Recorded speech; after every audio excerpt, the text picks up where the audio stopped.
All right, we will get started then. Welcome to our presentation on valuable aspects of company culture. We are all from Modern Logic, and we plan to run this a little bit as a panel. We've got 4 of us here to talk to you, and we'll just introduce ourselves. Meaghan, why don't you start? Yep. So I'm Meaghan Raleigh, and I'm a software engineer here at Modern Logic. And I am Kisha Delain. I am a lead software engineer here at Modern Logic as well. Hey everybody, I'm Brandon Johnson. I'm also one of the lead software engineers at Modern Logic. And I'm Beth Davis, and I am one of the project managers for the same Modern Logic team. All right. So as Kisha kind of said, our talk is about company culture, and it's super important. Company's culture is a key factor for 65% of employees when they decide to stay at their job or leave. And most employees would take culture over salary. And a lot of places will present good culture on their job descriptions. And, it's things like these on the screen here. And a lot of the times it doesn't feel like that's good culture. It feels more like they're trying to reel you into an office when you may not feel comfortable or something like that. And so we're going to open up the floor here. Kisha, what do you think about good culture? So I think, we see a lot of times in job descriptions where people are trying to say, hey, we're a fun place to be. We want to work together. Sometimes you'll see like we're all a big family here. And I do think that that's a little bit of a challenge. On the one hand, you do want to work with fun people, and you do want to have a good time at work and not be completely stressed out. But I agree that these are often superficial things. And what I really want us to go into are things that, we feel are real good, really actually quality good culture, and not just, as we have here, buzzwords or, yay, we have a game room, but, you're here until 8 p.m. And also, you're here till 8 p.m. and sleeping under the couch, as it were. That's not what we really want in a good quality culture. As Chip mentions in the chat, fun prisons, not what we're looking for in terms of good culture. Beth, why don't you kind of talk a little bit about things that you've seen in job descriptions or in jobs that kind of are presented as good culture but don't really mean good culture? Well, I think it's so much to me is it's the things that they say that are like Band-Aids on top going, oh, hey, you can come in your jeans, or you can come in, your pajamas for that matter, especially with all of us working remote. But really, that doesn't make your job better. It doesn't make the culture of your job better. The same thing when they say, oh, we're going to bring food trucks in every Friday. Well, all you really did was actually just give me closer lunch. You didn't, it doesn't give you anything that actually has value. Is it nice to have, somewhere different to grab a lunch or something? Yeah. But it really then was just across the parking lot. So your lunch ends up being just a little bit shorter. And you don't get to be able to step away and clear your head and get that breather like you would if you went on a walk or if you went, anywhere like that. I think there are a few things that, speaking as kind of one of the moms in the group when my kids were little, if my office had a daycare, would that have been awesome to be able to just kind of drop my kids off and be able to go to work? Yeah. But on the flip side of that, then I also have my kids that work with me every day. So it's so much that I think our key on here is we say it's buzzwords. You know, it's very much that it's all these little flashy sparkles that they throw on top and try and sell it to make it look like something good. You know, Brandon, I'm sure you've got some opinions too, because you've worked other places than we have. What have you got? Yeah, for sure. I think one of the most interesting things about this whole discussion is that it really, we're really covering a lot about like what the employer side views as like things that are possible to advertise or communicate about, right?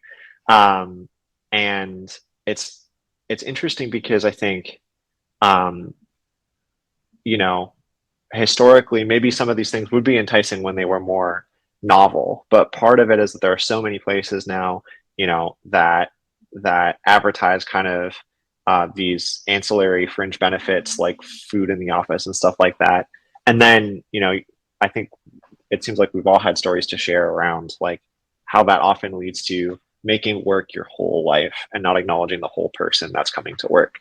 And so I think it's interesting that, as a community and as an industry, it's becoming more and more likely for startups and also the people who run startups to not want to spend money on ping pong that nobody can play because they're too busy, not want to spend money on, fancy corporate provided lunches that nobody has time to eat anyway.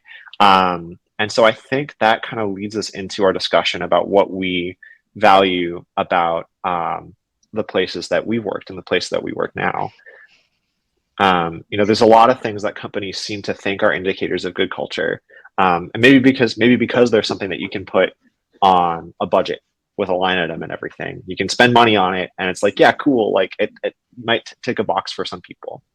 But I think more and more often we're seeing prospective employees, and even founders and executive leaders start to recognize that, I don't even want necessarily all of this stuff anymore. And so I think one of the things that we can really provide as a team is, a little bit more context in what we value and what we feel provides a quality culture. Meaghan, what are some of the things that you value? Yeah, so I am one of the newer employees at Modern Logic. I started back in February. And I think just the best part about Modern Logic is they treat us like people. Like we have lives outside of work. Like Beth said, she has kids. I have kids. My kids sometimes are home with me, and my kids are little, and it's totally cool if I need to step away to make 6 different versions of a sandwich that one will get eaten. And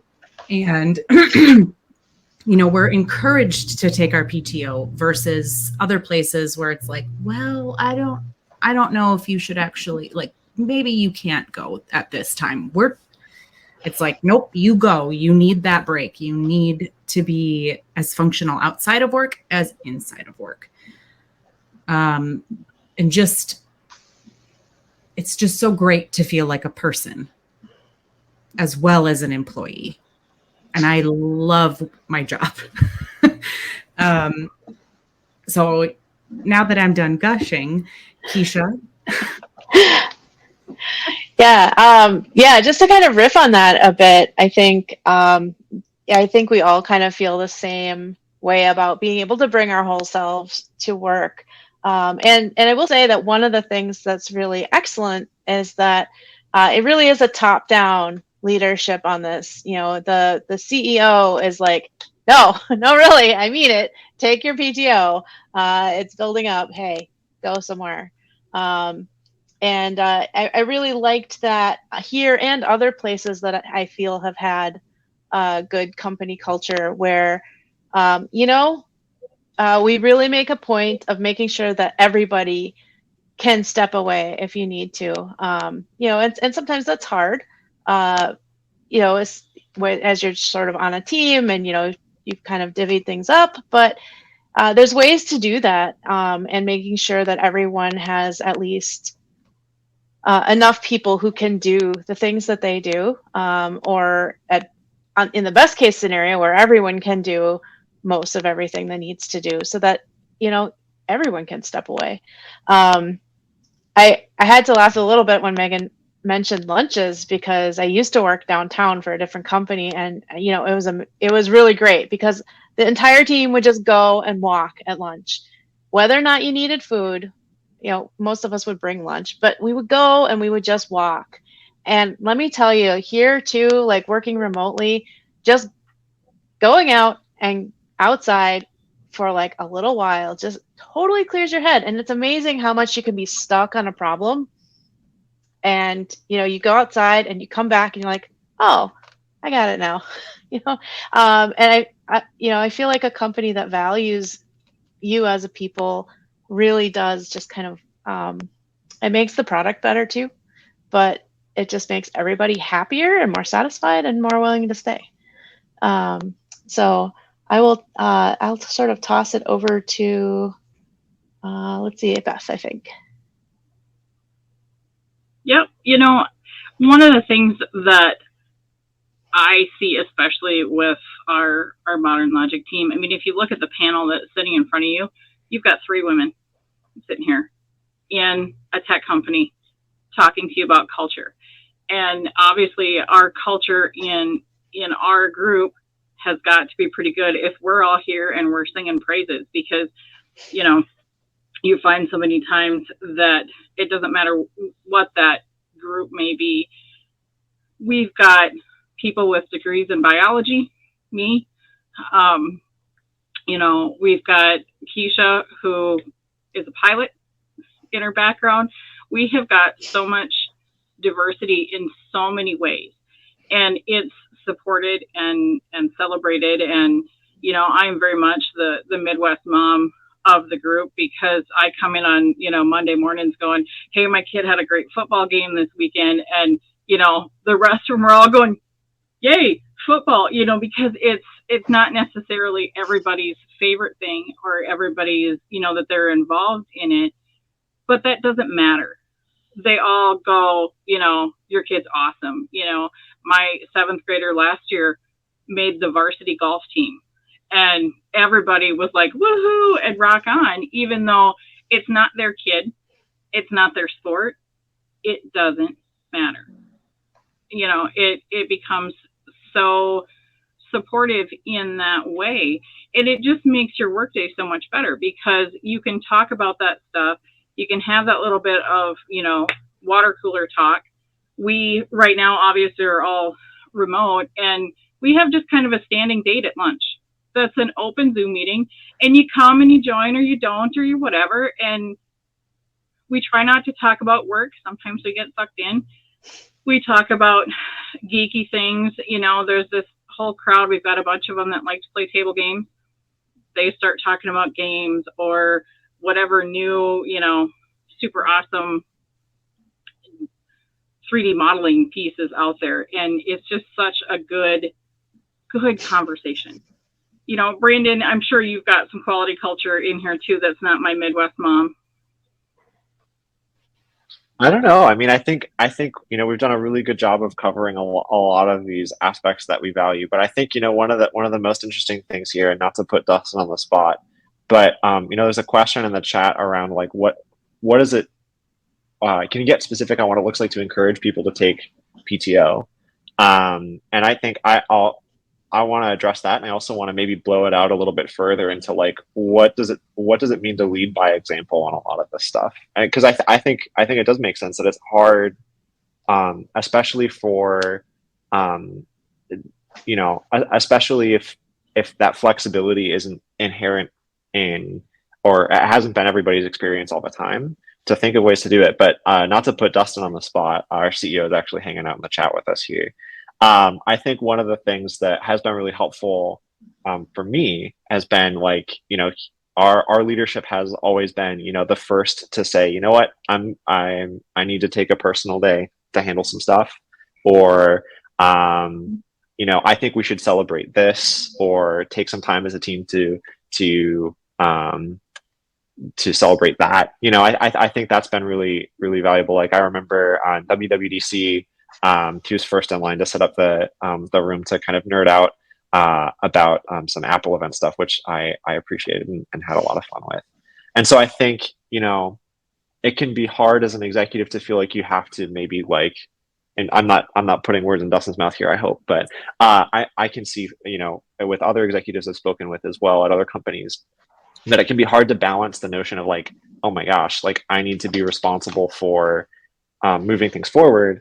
And also I want to be able to be a lead by example in creating a positive working environment and a flexible and high quality culture.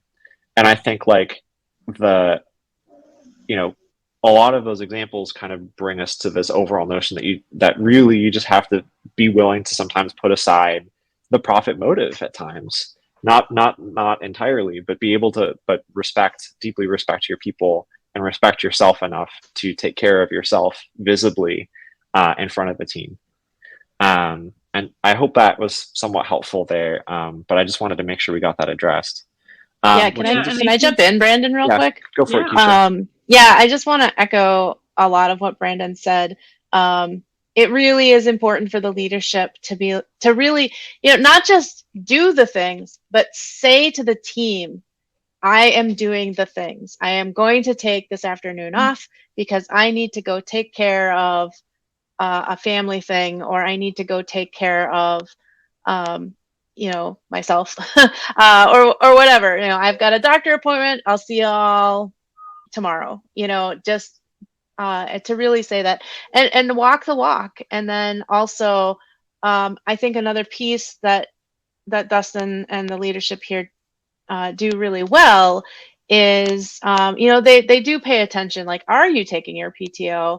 Or are you not even just with PTO, but also like, are you really stressed out over a project because you're shipping this week? Or something like that. And checking in with everybody and saying, all right, how can I help? How can I smooth things? How can we work on this together? I know we're a fairly small team right now, our small company as things go, much smaller than other places I've worked, but other places that I have worked that are larger, also like your management should be checking in on you too, and they have. I've been in places that haven't. It's kind of all over the places. The good places have had the management has basically had your back on that and have been making sure that no one's overworked and they recognize the value of that rest. Beth, I think maybe you were going to jump in too. Yeah, but you actually hit exactly some of what I was going to say, where, Dustin will come into our staff meeting and go, I've been looking at the numbers on this PTO. We got people that are going to cap out, hop to, and as, culturally in our office, we are very much, if you are on PTO and you're checking in on Slack and doing stuff, others of us will call you out and say, dude, you're on vacation. Go away. We got it covered. It's a very supportive piece in that. And it's not just the management encouraging people to take their PTO. It's the coworkers encouraging each other to take their PTO as well. And, I think it speaks a lot to, the fact that it's all of us that want that same respect. And so we say, yo, go away. You took PTO, so use it. And I think that actually kind of leads us into our next slide, where we start talking about team versus family. And I think that's one of the biggest things that, especially in big corporate and things like that, they all go, we're a family, we're all together, we're all of that. And, we all know in real life that families can be toxic. Families can cause conflict. You can get that passive aggressiveness where that Thanksgiving is a command performance every year because you got to go. And I think a lot of times that idea and that whole bit comes along with using that, term of family. You're expected to be there for this kid's graduation. You're expected to be here. It's, we just need you to do this thing. And, for us, when we were talking about all this and the culture itself and looking at it and what we love, we kind of self-identify as a team, because that team hits exactly, like I said at the end of the last slide. If it's on PTO, the team's got your back. They go, you got to be gone? We got it covered. They don't just leave it sit and wait till you get back. They figure it out. They get it done. They encourage each other. They make sure that the work gets done. And so much of that too, because we have that team focus, and we work with each other. If somebody gets stuck on a particular problem, no one is afraid to raise their hand and say, help me, I'm stuck, help me figure out through this. And that starts looking like your basketball team, your football team, anything else that you identify as a team. And it's great. We all love it. Meaghan, I'm sure you've got some other comments on that team versus family as well. Yeah, like Beth was saying, with family, you're just part of it. You don't pick your family, but you do pick your teams. When you go into a job interview, you're interviewing the place that you're interviewing at, as well as them interviewing you. Like, you need to know, is this place a good fit for me? Do they treat each other with respect? Or am I going to be working till 8 p.m. every night or after my kids go to bed? Am I going to have to be online at 2 a.m. to do XYZ? And then there's the other part where it's like, we're all remote, obviously. We don't even go into an office. I think sometimes, people will meet up and they'll go for walks around the city or at the Galleria or other places just to get that connection with each other. But, we have people who are contractors who aren't in Minnesota, and they're still part of our team. We still involve them in different meetings that we have that are for the team. And it's not required that you go, which I think is another part of employee versus family. If you're an introvert and you don't really feel comfortable going out and doing things, it's not like, you have to be here or you're going to be in trouble. I sort of lost that train of thought, so I'm going to let Brandon take it away. No, I think you're absolutely on point, because, another aspect of family is the companies that operate like families versus companies that operate like teams is you have a different sense of obligation. Your obligation to your family might be shaped by a lot of other things. Not all of them are always positive, right? And I think Beth and Meaghan, both of you have kind of covered this a little bit. But I think, one aspect of working on a team as there's the maybe overall level of obligation might be a little bit lower, honestly, right? And that's kind of a good thing, because especially for folks who are really high on the scale of wanting to be really helpful for other people or anticipate other people's needs. Sometimes it's really easy to let that go haywire in a family situation, and it's really easy to let that go haywire and for companies that operate like families. And it's easy for people to kind of take advantage or create bad situations, around that. But the thing about a team, like Beth said, is everybody's focused on the objective and focused on supporting each other to reach the objective, and not so much on extracting every little bit of value out of every person as a resource, right? And I think that's really where a lot of this as kind of moving in the future, I feel like. And it's really awesome to be part of a team that values that. I wanted to hand it over to Kisha as well. Yeah, I think you all really did a great job of saying everything I wanted to say. But I want to touch a little bit on something that we don't really have here at Modern Logic, but has been a bit in other places where I've worked and where we have had an on-call rotation on my team. And just because of the nature of that particular company and job, and that can still really, I just wanted to address, I don't think anybody asked about this, but the not working after hours and the not being on call and the not being, not working weekends and stuff like that, that's great, but some jobs do require it, so I do want to just briefly touch on that. You can absolutely build a wonderful community, wonderful team, where you're just not burning each other out on this. And it all really takes a lot of communication as well. We've got communication on this slide with helping out if you're stuck or not, but there's also a lot of communication on other things. And one of the things that I think when you have a team, you spread that work around, and it's not near as burdensome on everyone. And another piece is, again, that management treating you like a person and treating you like a valuable part of the company, and not just like as a, well, you just need to do that. You just need to do this. Like, I mean, sometimes you do just need to do this, right? Prod went down, everything's broken, it needs fixed because you've got 1 million customers. Sometimes that happens. But then the good places I've been that have handled that have been like, you know what, you just had a really rough week.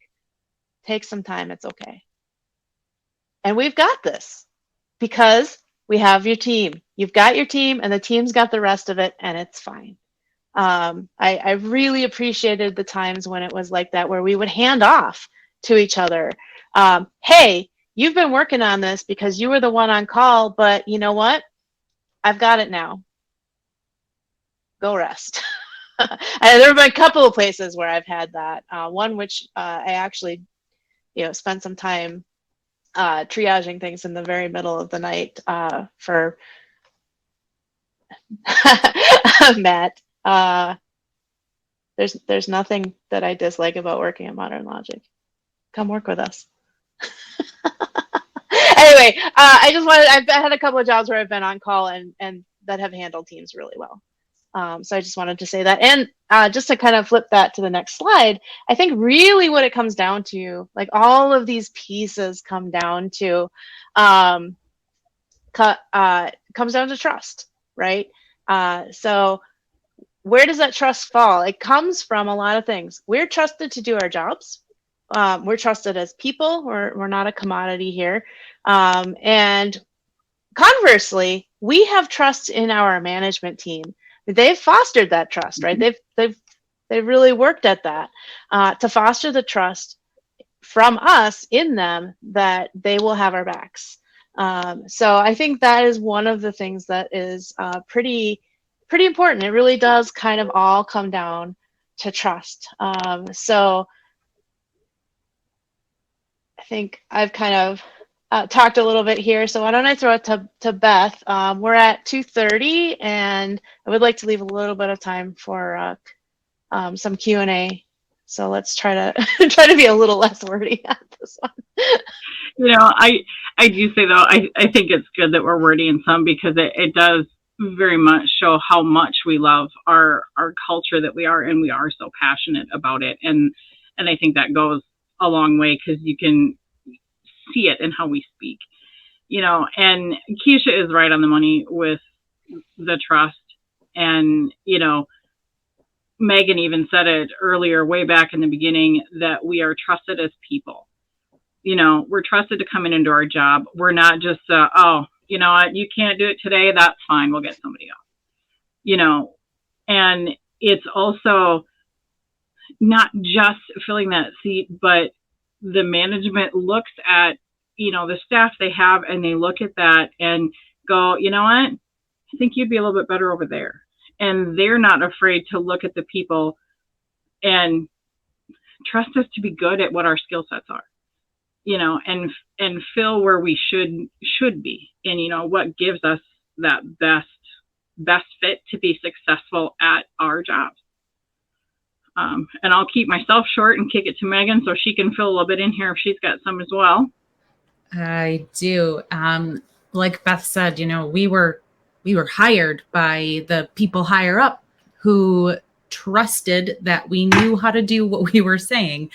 And it's actually very inspiring. And like, if you are struggling, like if you're new to a technology and you don't understand it as well, it's okay. You have to have that same trust back, that someone will have your back and you can ask for help.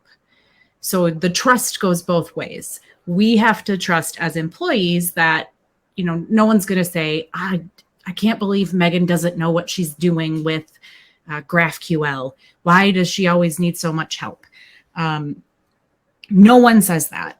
And it's a beautiful thing to be able to, as an employee, ask for that help versus like other places that I've been, you feel like you can't ask for help, because if you ask for help, you're showing some form of weakness, and they would rather micromanage every little bit of your day, which just doesn't foster good culture and actually leads to probably a lot more turnover. I've been at a lot of places where it's been like that, where micromanagement leads to turnover.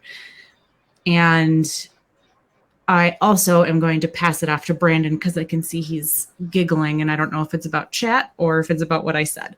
Oh, I'm not giggling. I'm just ready to say that I want to clear the air here and let it be known that you are a really, really capable API data driven developer as well. And I think that part of why I'm giggling is because I think there's an interesting point that we didn't really cover here, which is that it's really common for teams that are run like families tend to also run off of top-down control, and top-down control can be really it can really cause a lot of difficult and kind of aberrant situations where like a lot of those conversations can be weaponized. So somebody feels like they're not doing well, and so somebody feels like, oh gosh, like there's this area where something is not, where I'm not meeting the requirements. And oftentimes it's not even, it has nothing to do with the individual's performance, and has everything to do with the larger system that somebody is like acting within. And somebody might be, I don't know, I need to calm myself and cut this off. But I just want to make sure that we get that out of there, because Meaghan, you're absolutely a very skilled engineer in that area, and I don't want to leave that without context there, because I think that there's a lot. We have had a lot of caffeine, but we have lots of Q&A, and some of the stuff might even be covered in the Q&A. So I guess we'll show our last slide here. If you want to reach out to any of us, we hope we've equipped you with some information and resources for how you can help to build a quality culture at your company as well. We've got all of our email addresses up here, and then a QR code you can use for the survey. I know we've been trying to do a good job of getting the survey pasted into chat so that folks who join are able to see that too. Do we want You want me to read I could just read a question. Go for it, yeah. Kisha, you're muted, hon. Okay. I'll just read one of the questions then. We've got 4 questions in Q&A right now, one of which we've already addressed. I think these are really great questions. I'm going to start with the one that's was first asked, which is, how are you fostering culture and engagement with the team being remote? That is a huge challenge, probably its own talk, but maybe we can just touch on it briefly. One of the things that I like is that we have sort of a coffee, random coffee thing. And I'll put coffee in quotes a little bit, because basically we just sort of assign are signed up once a month to have coffee with somebody else, not necessarily on your team. And then we just either do that by Zoom, or we go and those of us who are more local might get together. I went and have lunch with someone the other day. It was really, really quite nice, especially while it's still nice enough outside. That's one of the things. And yeah, I don't know. Maybe I'll throw it to somebody else. Actually, can I comment on that? Because, you know, of our group, I'm the remote, because I'm way down here in southern Minnesota in a cornfield. So I am not up in, you know, the cities area where, you know, most of the rest of our team is. And, you know, for me, I came out of another, you know, big corporate, and they do all this stuff in the office, like, you know, like I said, like bring in food trucks and things like that. And so much, they just forgot about the remote staff. You know, you'd be talking to one of your coworkers like, oh yeah, we got the coffee mugs and we got the this and we got the that. And we went, what? That I think that is one thing that the Modern Logic team is very good at. And, you know, I will say we have a little bit of a stacked deck because I work with my brother-in-law every day. Our CEO and our lead dev are actually twin brothers. We've got our head of client services and our lead designer are a father-son pair. So we do have a bit of a stacked deck, you know, and we talk like it's a lot of sunshine and roses, but, you know, I will put that out there that we have some really good relationships underneath that are outside of work. And that helps all of us, you know, culturally be more comfortable chit-chatting in the lunch, doing the coffees, like Kisha mentioned, getting together for lunch or things like that. But that is still so much a part of that engagement and culture and things in that remote is getting those relationships that are outside of work because you're comfortable. And I don't want to go too long on this one because we've got some other really good questions in the Q&A.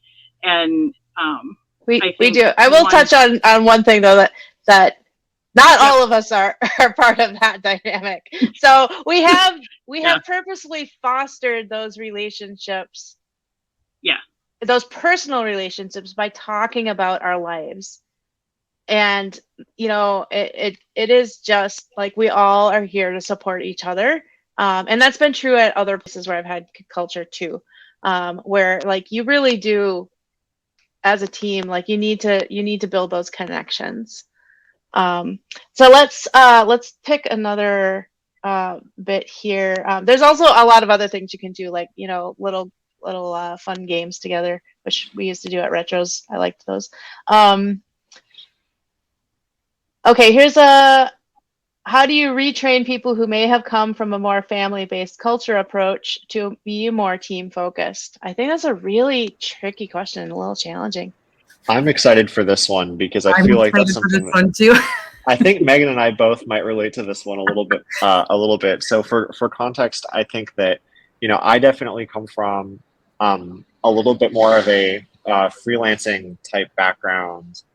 And one of the things that I think happens is you start with such a like customer service obsession that it's really easy to make yourself available all the time and feel extremely invested in every piece of communication, every outcome, every change, every release.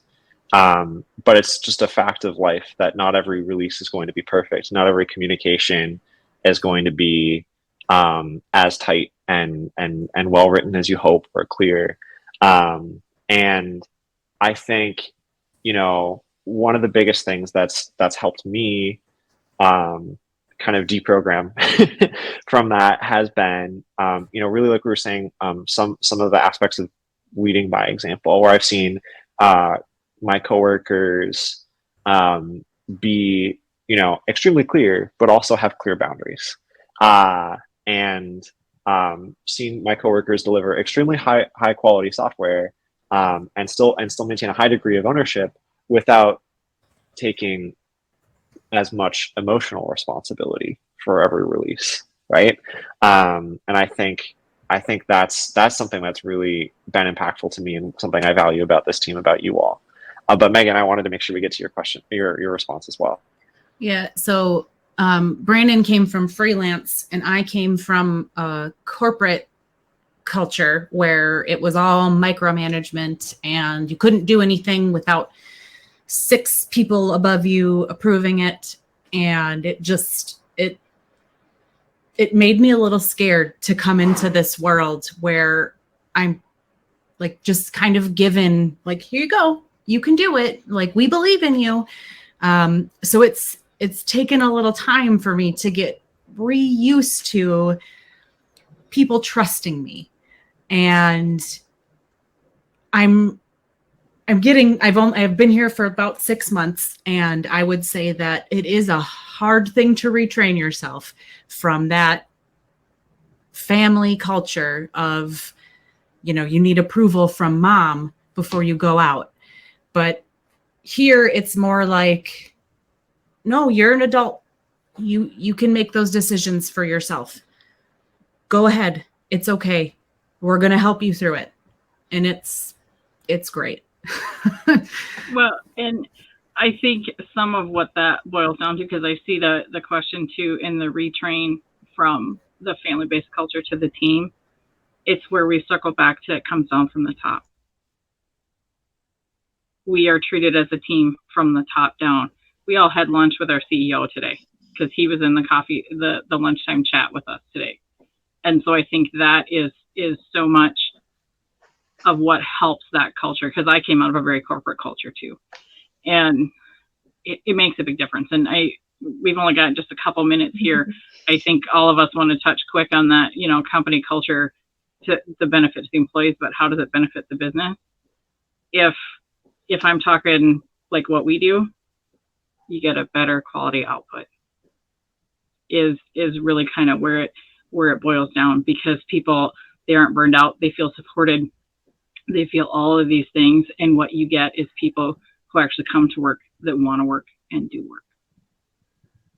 Yeah, I totally agree, Beth. And I think it might feel like it's hard to like put that on a chart or in a graph or in an annual report, right? Because if you're counting hours worked, sure, or lines of code per minute or something like that, like maybe we need to ask ourselves if there are better metrics than that. Like I think in software there's a lot of hey Dustin, yeah, I know. I don't want to challenge you to a duel for how to track metrics, but I know you'll wipe the floor with me.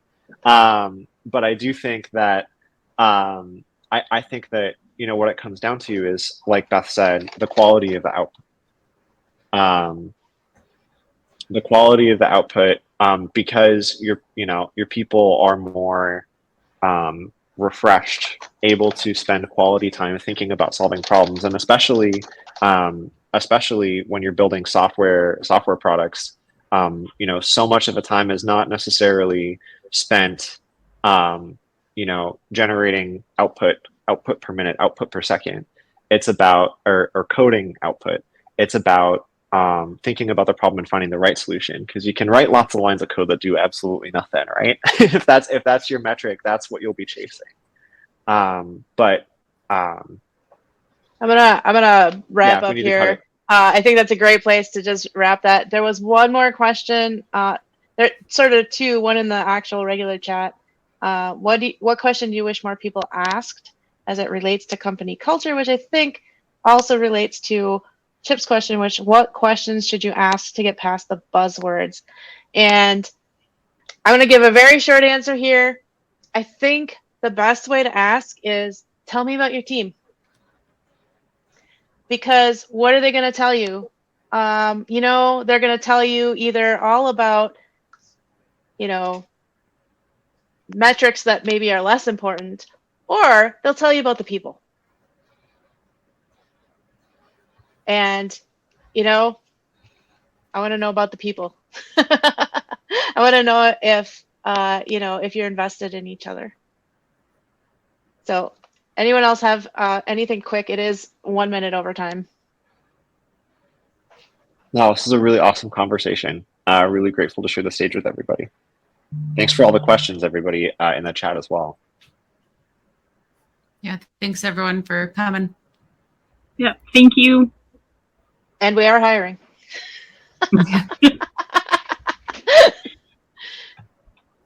Yeah, see you in that application inbox, friends.